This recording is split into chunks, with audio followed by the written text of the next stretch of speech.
Saavedra. Actualmente curso sexto semestre de licenciatura en Pedagogía Infantil. Hoy les voy a hablar más sobre el conflicto. Bueno, el conflicto. Raíces y origen.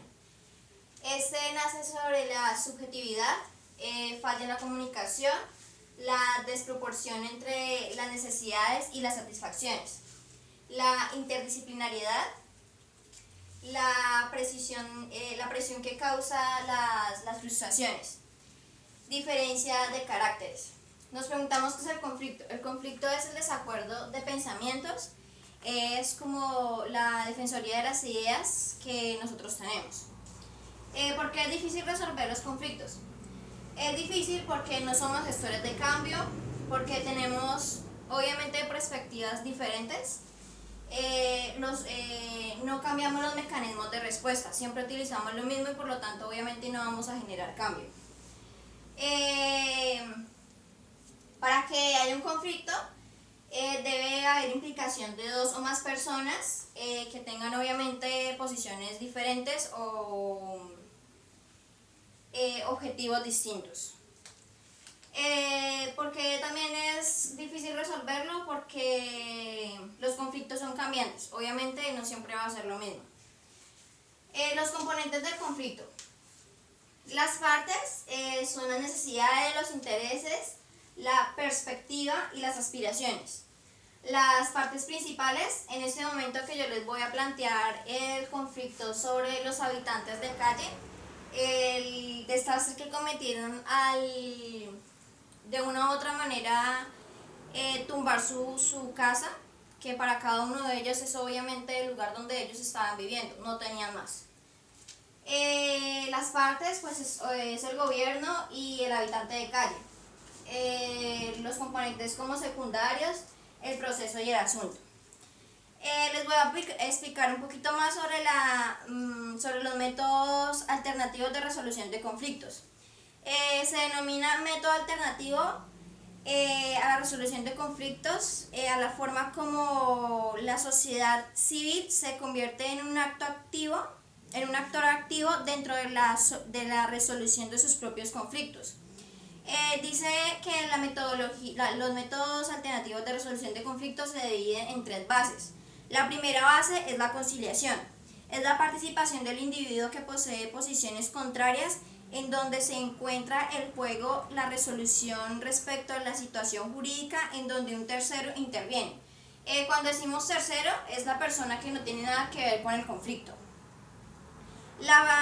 Los compromisos y arreglos serán definidos y de obligatorio cumplimiento para los actores. Esto quiere decir que si en el momento de un conflicto se llega a una posible solución, se debe tener la firmeza para que esos conflictos, para que la solución de esos conflictos se cumpla y simple y sencillamente no vaya a ser algo en vano. Además, es utilizado como un método útil por la rama jurídica como una alternativa viable para evitar el congestionamiento de la misma, al poder ser realizada dentro de los centros de reconciliación. Otra de las bases importantes de los métodos alternativos de resolución de conflictos es la mediación. La mediación como alternativa de la solución de conflictos consiste en la participación de terceros o externos al conflicto, o sea, lo mismo que les explicaba anteriormente, no tiene nada que ver con el conflicto que se está defendiendo. La mediación consta de tres partes. La primera, la preparación. En esta fase se plantea dónde va a ser dónde se va a realizar el diálogo, con quiénes van a ser los intermediarios entre el conflicto, para qué se va a hacer dicha reunión o dicha conciliación. La segunda es la sesión. Durante la sesión se conocen a los participantes y sus requerimientos, o sea, quiénes son los actores y por qué objetivo van. Se definen las condiciones de participación, se reconoce el conflicto, se analiza, se plantean las soluciones, se llega a un acuerdo y seguidamente los compromisos serán obligatorios. Como les decía, Cuando se llega a la solución y al compromiso de un conflicto se debe cumplir, o si no, este será en vano. El seguimiento y la evaluación.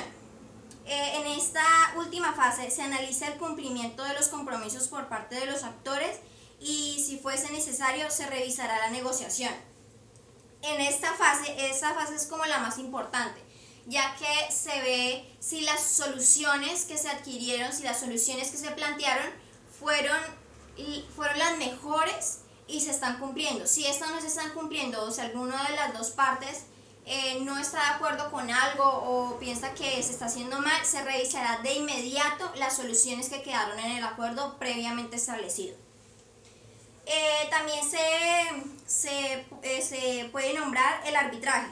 El arbitraje es un mecanismo por medio del cual los actores involucrados en un conflicto que consiste irreconciliable acuerdo a un tercero. La resolución de conflictos se denomina, es como el centro del conflicto. Él es el que puede intervenir. Este es en un centro ya sea nacional o internacional. Se habla de unos tipos de arbitraje, que es el primero de derecho, es el que funda sus resoluciones basándose en la jurisdicción y normas legales vigentes. El técnico, este fundamenta sus resoluciones en conocimientos técnicos de expertos o profesionales especializados en nombrarlos como arbitraje. La equidad no basa sus decisiones en normas o leyes, sino en la situación y crítica de justicia propia de las personas, que sirve como árbitro, además del contexto del conflicto. En esta fase, que le llamamos en equidad, se olvidan de las leyes. Se basa más en el pensamiento de las personas, en el pensamiento del actor del conflicto. Bueno, ya explicándoles un poquito más sobre qué es el conflicto, sobre los métodos de su resolución del conflicto, me voy a centrar un poquito más en el conflicto que yo escogí. El conflicto que me interesó y que actualmente está a furor, para unas personas en contra, para otros a favor. Bueno, les voy a contar un poquito más sobre la calle del Bronx. Les voy a desmenuzar un poquito cómo fue la historia del Bronx. Bueno, en la calle del Bronx tenían una ley muy marcada. Se decía que todo aquel que no fumara era sospechoso. No oigo, no veo y no hablo. Esa era la ley del silencio que imperaba en el Bronx. O sea, esta ley era, era establecida totalmente. Se veía escrito en todos los lugares. Bueno, en el siglo XVII, en 1600, la Plaza San Victorino era donde llegaban los carruajes y con ellos los jinetes. Allí le hacían cambio de herraduras a los caballos y habían pequeños alojamientos para los turistas.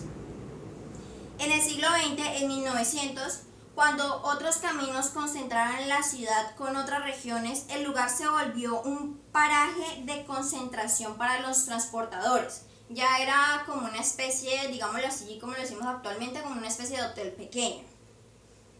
En 1917 se inauguró esta estación. Esta estación funcionó como punto central del sistema férreo nacional y se construyó en lo que ese entonces eran las afueras de la ciudad, hacia el occidente, la calle 13, vía que comenzaba en el barrio San Victorino, pasaba por Puente Aranda y Fontibón y llegaba hasta Facatativá. Bueno, el negocio ilícito. Aquí fue donde tristemente se convirtió como en la calle del Bronx. O sea, fue ya como la etapa mala de ese sitio.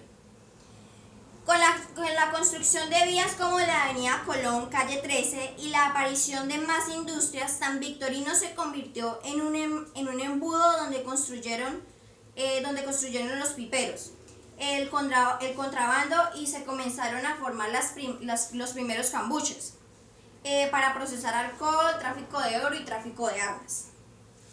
Todo lo que se regía se llamaba el barrio San Victorino. donde el vidrio se reciclaba y era usado para el embotellamiento de los licores adulterados. En ese tiempo, más que todo era el whisky. En esos tiempos, los recicladores mezclaban los cunchos de las botellas y se tomaban el menjurje resultante. De ahí se deriva la mixtura de alcohol industrial rebajada, que esta la llamaron como pipo. En 1961, luego de haberse legalizado la Plaza de Nariño, lo que hoy es la Plaza de San Victorino, con el inocente objetivo de crear una vivienda digna para los habitantes de calle, sin saberlo, el alcalde en ese entonces, Jorge Gaitán, se convirtió en ese lugar en un mundo lleno de negocios ilícitos. En 1980, traficantes y jíbaros, junto con habitantes de calles y delincuentes, hicieron de esta zona un antro de asesinatos, mutilaciones y violaciones. Bueno, para unas partes, pues fue bueno la destrucción del Bronx, ya que, como para nadie es secreto, en muchas de estas casas o de estos cambuches se cometieron una infinidad de asesinatos. Se convirtió de una u otra forma en un prostíbulo. Se cometían secuestros, se cometía cualquier tipo de violencia existente. Violaban, mataban, secuestraban, pero de una u otra manera, a mi opinión, fue malo, porque obviamente ellos estaban centrados en un solo sitio. Al estar centrados en un solo sitio, estaban conviviendo entre ellos mismos. Sí, pudo haber mucha ilegalidad, pero como vemos ahorita, están distribuidos no solo en la ciudad de Bogotá, no solo en el centro de Bogotá, sino en muchas ciudades cercanas, donde el mismo gobierno les están pagando a ellos para que ellos se trasladen hacia allá. Como quien dice, voy a quitar el problema de Bogotá y se lo voy a dar a otra ciudad. No estoy de acuerdo, porque esa era su casa. De una u otra manera, por eso se llaman habitantes de calles, porque ese era su casa, esa era su refugio. Ahorita en el centro se ve habitantes de calle por todo lado, unos de una u otra manera compartiendo con sus amigos, unos jugando, otros pegados al tarro de boxer. El gobierno dice que ellos tienen sus casas de paso, donde ellos pueden refugiarse, donde ellos pueden arreglarse, donde ellos tienen una alimentación segura. Pero como todos sabemos, no todos los habitantes de calle están a la opción de salir de lo que ellos están. Hay personas que están tan metidas en eso que, o sea, la verdad no tienen ni siquiera un consentimiento propio, y obviamente esas personas no van a poder recibir esa ayuda. Para mi opinión, la conciliación puede ser entre las personas que quieran ayudar a estas personas, puede ser entre las personas que todavía tienen un poquito de conciencia, que no están tan metidas en ese mundo, y pueden llegar a un acuerdo donde el que quiera ir a esos lugares de paso, bien; el que quiera rehabilitarse, bien; el que quiera salir y darse una oportunidad como persona, bien, pero no olvidando a las personas que están totalmente hundidas, a las personas que no se acuerdan de nada, a las personas que ya no están bien. A esas personas no se pueden dejar en la calle. Esas personas se podía crear un lugar donde, o sea, un lugar de pronto más digno que el Bronx, donde esas personas tengan de una u otra manera un lugar digno para vivir. Fue bueno porque pues de una u otra manera salieron niños que pues tal vez no tenían su uso de razón estable, y muchas personas, como los llamados saiyajines, pues los metieron a este mundo y les hicieron de pronto, les manipularon mucho. pero pues por eso fue bueno, porque se conocieron muchos casos y ahora varias personas se están rehabilitando, pero no podemos olvidar las personas que no quieren rehabilitarse y que están totalmente hundidas a este mundo. Ellos también merecen una forma de vivir digna, una forma de vivir como humanos.